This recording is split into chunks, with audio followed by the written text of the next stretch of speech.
Well, greetings. Thank you for joining me. I'm Savannah from Black Witch Coven. This is the Ask Savannah series of questions and answers.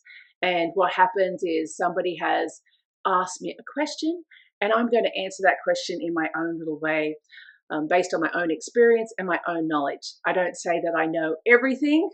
I'm just giving my opinion based on my experience and knowledge.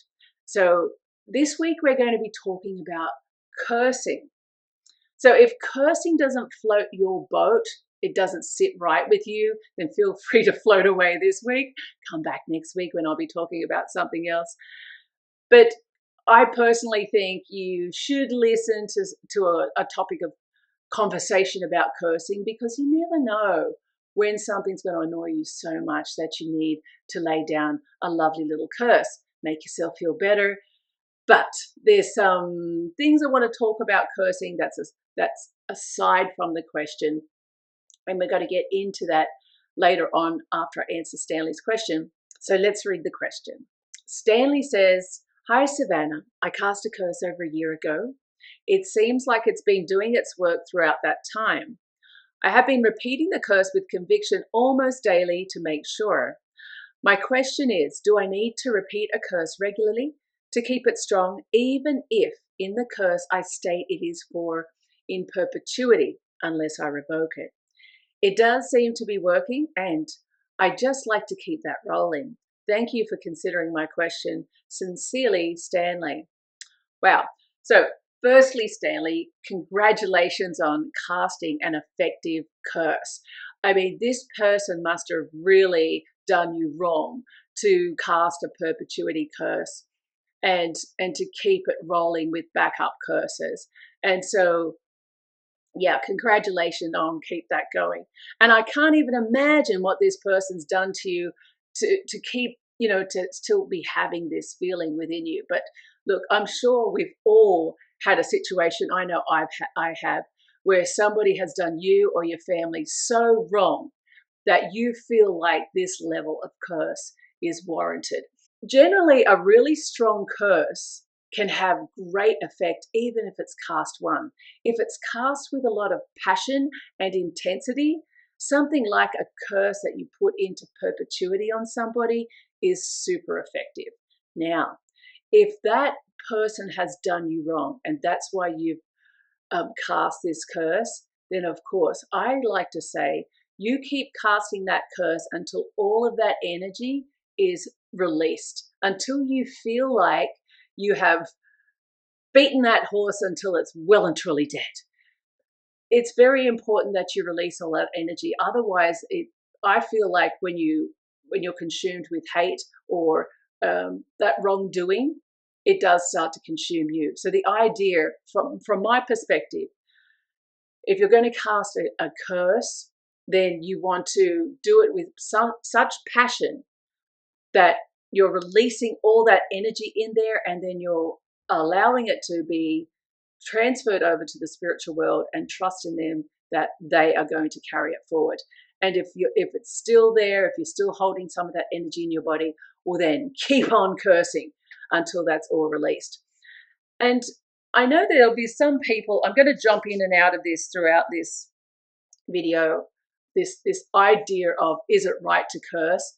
And I don't think anyone has a right to judge somebody if it's right or wrong to curse.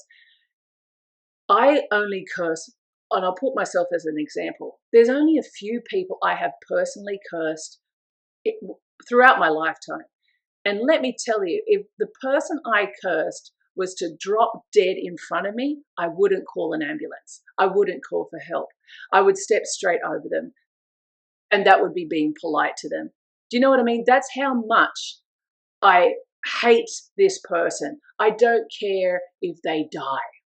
So if you're sitting on the fence about whether you should curse somebody or not, that is a good barometer for your decision-making process. And I do say this to my clients, because people say, somebody has wronged me and I feel like I want to curse them.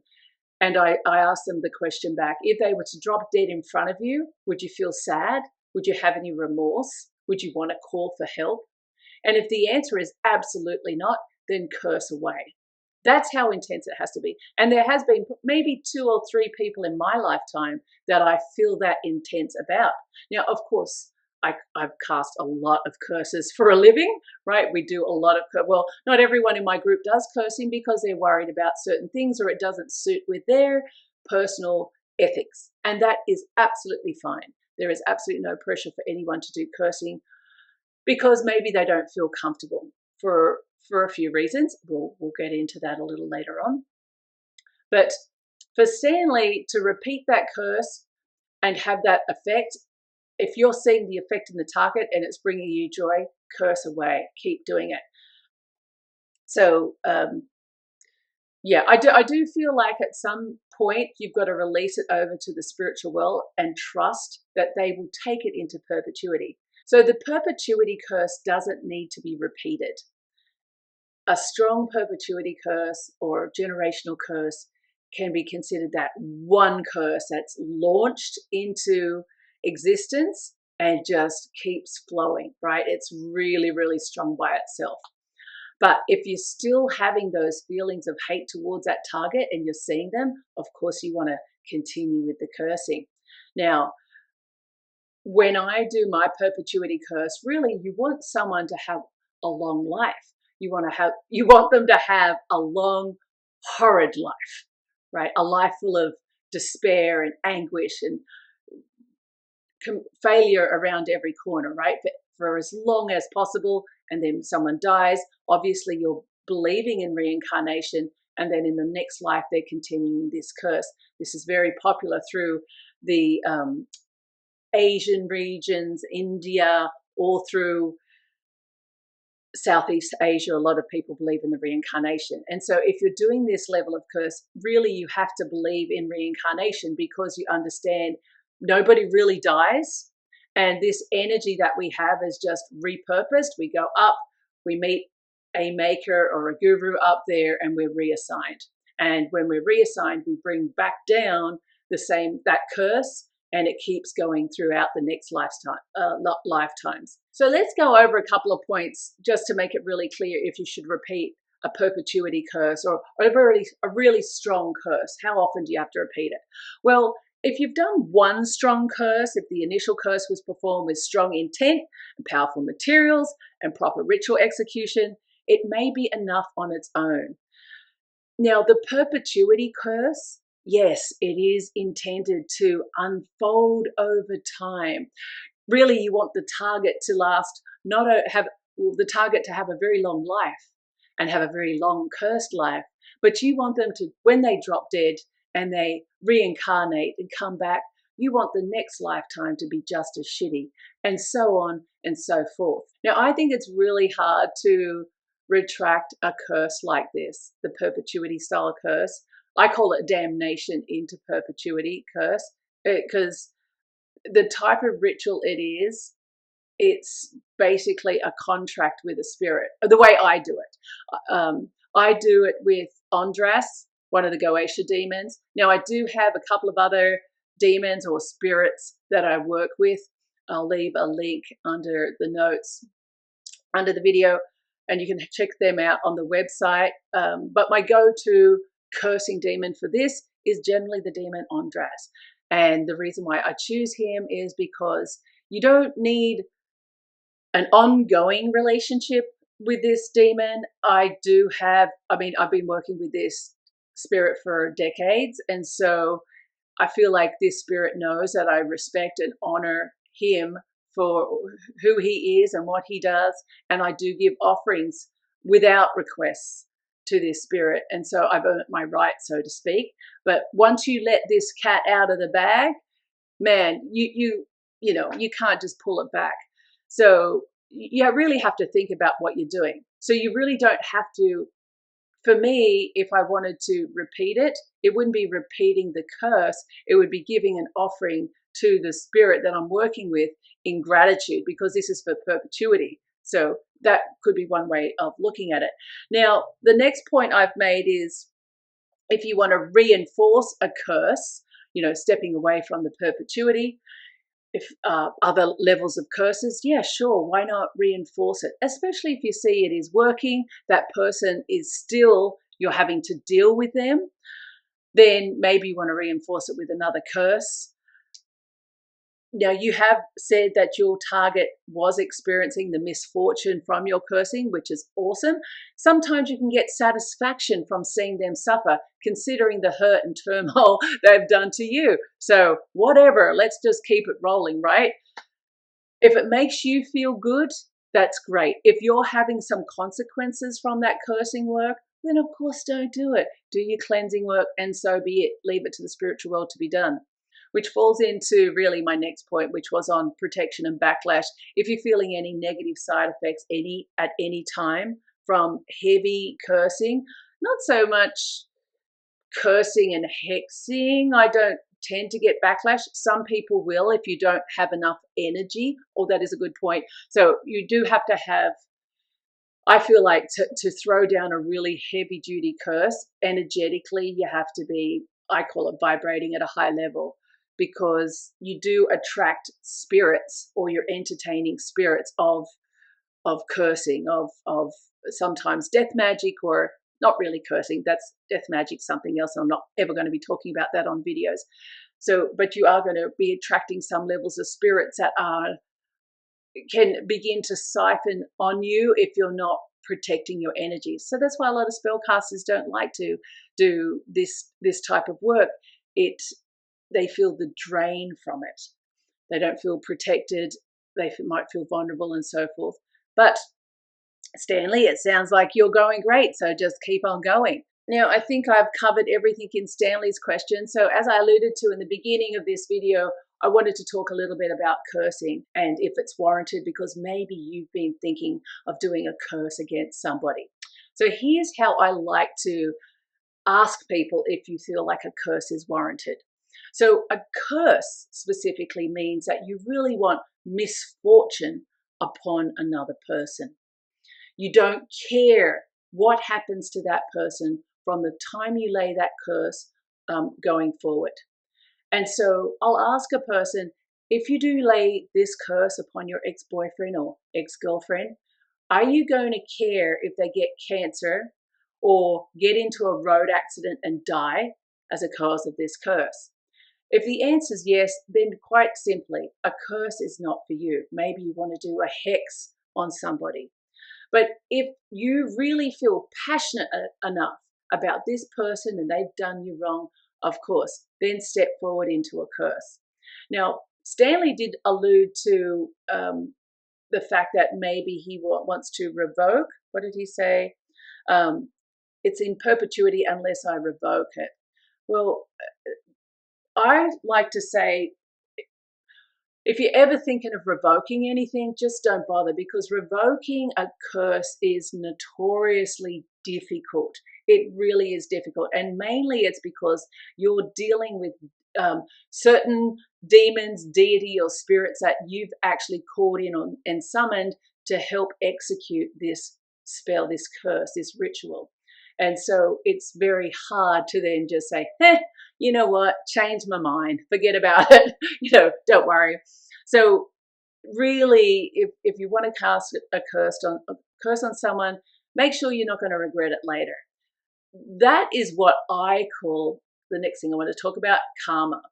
Karma really is, if it's going to eat you alive, I don't believe in the word karma anyways, in the standard definition of what people in white magic world consider karma. Karma is really if it's going to eat you alive, if it's really going to bother you, if you're going to have deep regrets and remorse and then have to spend a whole bunch of money or a whole bunch of time in reversing stuff, then don't do it. Why not give yourself a blessing and get on in your life and don't worry about this person anymore if that's where you're going to go. Or if you don't want the person to have that serious of an injury, then move along into hexing. Hexing is a little different. So I'm going to put up a chart now just to show you, because many people think, what's the difference between a hex and a curse? And there is a bit of a difference between a hex and curse. Hexing, I'm thinking more like folk magic style practices. Yes, I do hexing as well. It's lots of fun with like hoodoo stuff where you don't have to use the deity or spirits nefarious type of spirits to get it done. You can use other means when it comes to your tools and materials, things like that to cross the line. And yes, they can be more easily reversed. Now, another question about curses is, can you curse objects or houses or things like that? And the answer is yes. You'll see in a lot of horror movies, like, is it called the Annabelle doll? I can't remember. But lots of objects can be cursed. In fact, I had a situation a few years ago. So this client bought a doll. It was kind of like a cutesy voodoo doll, and she bought it from one of the voodoo shops in the French Quarter in New Orleans. And she's not into cursing or hexing, but she just liked this doll.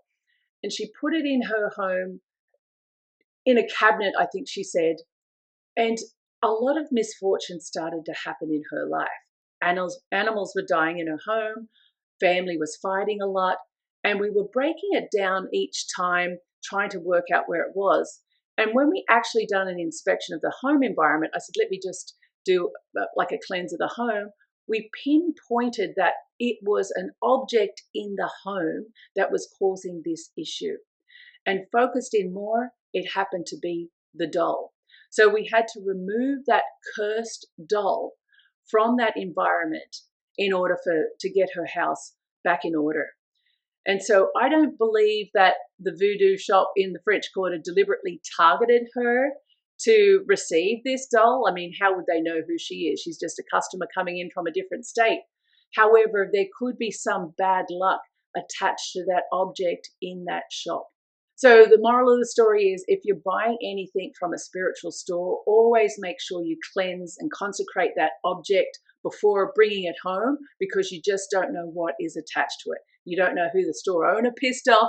Maybe another store owner cursed everything in their store or done something worse. And yes, if you look up the history of New Orleans stores and their store owners and curses, there's been a lot of shady shit that's been thrown around, especially in the French Quarter.